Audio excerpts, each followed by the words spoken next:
Hello my loved, comment allez-vous? Moi je vais super bien. Je ne sais pas si vous entendez ces chants d'oiseaux. Voilà, Dame Nature ne fait que nous gâter. Alors pas de place pour le stress. Oui, je sais. Des fois la vie nous donne des coups durs, mais il faut savoir rebondir, ok? Il faut avoir un esprit de résilience. Alors, je suis là pour vous dire que l'aventure avec Miss Camino reprend et que dans une vidéo prochaine, vous aurez plus de détails concernant rubriques et autres. Et de ne pas vous inquiéter, je vais répondre à toutes vos préoccupations par rapport à ma vidéo sur ma page YouTube où j'avais parlé de fellation.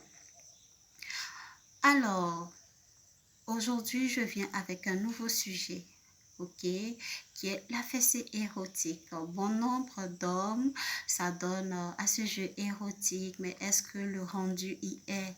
Bon, après un petit sondage perso, le résultat n'est pas fameux, ok? Alors, je me dois d'apporter ma petite touche pour que ces personnes-là puissent parfaire le jeu érotique. Donc, si vous êtes prêts, trêve de bavardage, on va y aller en définition. Ah oui, avec Miss Camille, vous aurez droit à beaucoup de définitions parce que cela va vous permettre de mieux vous imprégner dans la chose, voilà, et de mieux cerner certains petits détails qui vont vous permettre d'exceller dans l'acte sexuel, ok? Et cela va rendre moins mécanique l'acte sexuel et apporter une petite touche de sensualité. Donc, trêve de bavardage, on y va. La fessée érotique est une paraphilie. Ne vous inquiétez pas, je vais vous expliquer ce que c'est que la paraphilie. La paraphilie, c'est l'acte, la pratique, ok, ou l'attirance qui diffère des actes traditionnellement considérés comme normaux, ok. Donc, si votre acte sexuel est assez hot, est assez coquin, voilà, cela va être taxé d'être une paraphilie, tout simplement. Donc, on reprend avec notre définition. Alors, la fessée érotique, je disais tantôt, est une paraphilie dans laquelle le partenaire, le plus souvent dominant, donne une fessée à l'aide de la main. Et on assiste à une variété d'accessoires tels que le paddle ou, si vous voulez, la palette à fesser ou tout simplement une planche à fesser. Bon, ça se dessine un peu comme une raquette de ping-pong, voilà, une surface très plate et pour bien enrober les fesses. Nous avons aussi la cravache. Pour ceux qui s'y connaissent en équitation, savent ce que c'est qu'une cravache, ok? Mais ne vous inquiétez pas, je vais vous expliquer ce que c'est qu'une cravache. C'est ce petit stick que tient le chevalier ou le cavalier, voilà, qui utilise pour fouetter le cheval pour qu'il aille au galop, en tout cas pour le recadrer. Donc, c'est ce petit stick en général en cuir qui est la cravache et on l'utilise aussi en jeu érotique. On a aussi le fouet. Bon, ça, tout le monde sait ce que c'est qu'un fouet, voilà. Et bien évidemment, on l'utilise aussi en jeu érotique. Mais en jeu érotique, il faut avoir l'esprit ouvert, open mind, ok, l'imagination fertile. Donc, on peut inventer plusieurs trucs pour agrémenter notre jeu. Alors, moi, par exemple, je dis pourquoi pas avoir une liasse de billets bien craquant, oui, pour fesser les fesses. Mesdames, qu'en pensez-vous? Cette fessée risque d'être doublement jouissive. Bon, on va continuer, mais il faut retenir que ces jeux érotiques ont un but. Ce but, c'est l'excitation sexuelle pouvant conduire à la jouissance ou à l'orgasme, ok? Donc, on peut s'amuser, on peut créer, on peut inventer certaines choses, mais il faut que ces choses-là soient pour l'excitation, d'accord? Parce que ces jeux-là, s'il n'y a pas d'excitation au bout, c'est que, bon, on n'a rien fait, quoi, d'accord? Alors, je sais que des gens diront, bon, le plaisir et la douleur, c'est une combinaison qui ne marche pas ou c'est un truc de sado, maso, bon, whatever. Laissez-moi vous dire que le plaisir et la douleur, c'est une combinaison qui marche et même très bien, ok? Après ces explications, vous allez comprendre le pourquoi. Donc, si vous êtes prêts, on y va encore en explication. Alors, dans certaines cultures, voilà, comme l'Inde ancienne, ok, d'où proviendrait le Kama Sutra, cet aphorisme du désir, voilà, ils décrivent la douleur en tant qu'aphrodisiaque. En effet, en claquant ou en tapotant ou en frappant, tout ce que vous voulez, la peau des fesses, cette zone hautement érogène, cela crée un flux sanguin, d'accord, qui sécrète la dopamine. La dopamine, c'est cette fameuse hormone du désir. Ce geste érotique irradierait la zone intime en passant par l'anus pour décupler le plaisir, ok? Et tout ça pour le bonheur de nos tout heureux. Alors, bien évidemment, le plaisir l'emporte sur la douleur. Donc, ce jeu érotique n'est pas à minimiser, d'accord? Mais,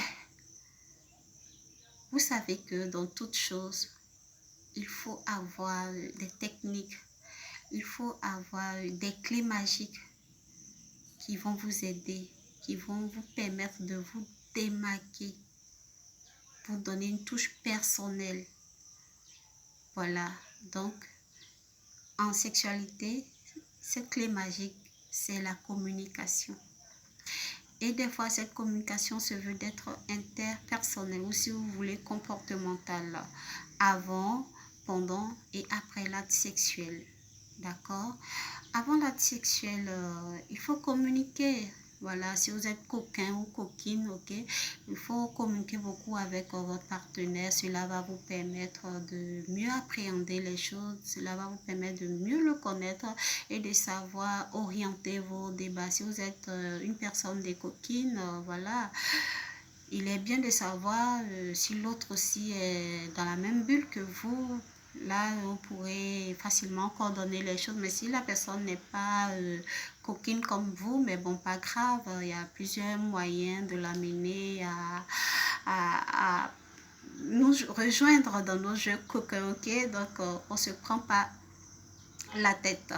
Pendant l'acte sexuel, cette communication, puisqu'elle est interpersonnelle, donc elle n'est pas forcément verbale. Donc, il va falloir faire attention aux expressions du visage, voilà, comment la personne gémit, comment la personne se tortille, ok?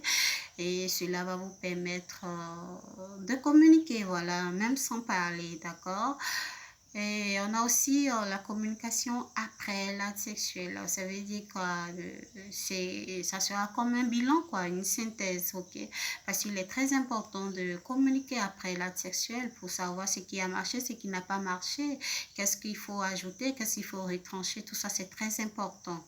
Donc, messieurs, mesdames, apprenez à communiquer après l'acte sexuel. Donc, après tout ça, on sait maintenant comment parfaire notre jeu érotique, ok? Donc, je vais vous donner un aperçu. En fessée érotique, il faut commencer d'abord tout doux, d'accord? Il faut commencer tout doux et puis au fur et à mesure, on peut accentuer les coups, si vous voulez, la fessée. On peut mettre un peu plus d'intensité au bon vouloir de la personne qui est fessée, d'accord? Donc, il ne faut pas, dès le début, aller fort. Non, non, non, non, non, non. Ça, c'est un faux pas à ne pas faire. Dès le début, n'allez pas fort. Bien évidemment, si vous savez que votre partenaire aime ça, vous pouvez vous donner à ça à cœur joie. Mais pour un début, on va d'abord tout doucement. Pour une personne nouvelle, on va d'abord tout doucement et puis au fur et à mesure, on intensifie. Mais maintenant, il faut faire très attention à l'expression du visage parce qu'il y a des personnes qui n'aiment pas trop bavarder pendant l'acte sexuel. Donc, si ça commence à faire mal, voilà, la personne va changer l'expression de son visage. Donc, automatiquement, vous allez stopper, d'accord? La communication, elle est très importante. Les jeux érotiques ont un pouvoir. Et ce pouvoir, c'est de consolider ok, ou de créer l'intimité, ou de créer la complicité dans le couple. D'accord? Donc, sortez des actes sexuels qui sont devenus monotones, ok? Sortez de cette monotonie, hein? Ajoutez un peu les jeux, pimentez un peu les choses, ok? Maintenant, pour finir cette vidéo, je vais m'adresser aux femmes. Les hommes de jour en jour, je ne sais pas ce qu'ils mangent ou font, mais ils ont de beaux fessiers. Mais ils ne vont pas gaspiller ça comme ça. Non, non, non, non, donc mesdames, on doit les fesser. Parce qu'il y a du plaisir dedans. C'est pas écrit quelque part que c'est la femme qui doit recevoir les fessés. Non, non, non, les hommes aussi doivent être fessés. Donc, fessons-les. J'ai été vraiment ravie de faire cette vidéo et de rester en votre compagnie. Mais bon, toute bonne chose a une fin, hein? Ne vous inquiétez pas. On se reverra la semaine prochaine. Sur ce, bisous, bye bye.